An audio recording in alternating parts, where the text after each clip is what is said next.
ready to unlock free money and treat yourself on Amazon. Let's dive into how to redeem your Amazon gift card. First, head to Amazon.com. Make sure you're logged into your account. It's essential for claiming your gift card.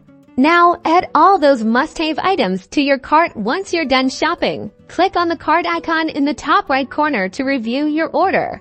On the checkout page, scroll down to the payment method section. This is where the magic happens.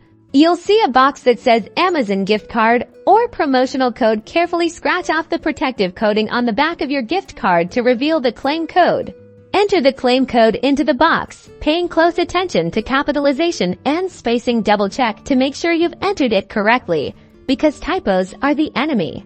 Click the apply button. You should see the gift card balance deducted from your order total. If your gift card doesn't cover the entire amount, you'll need to add another payment method.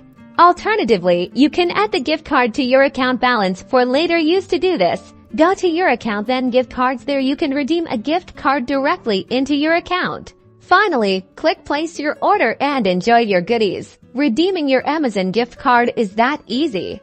Now get out there and treat yourself. And be sure to like and subscribe for more Amazon tips and tricks.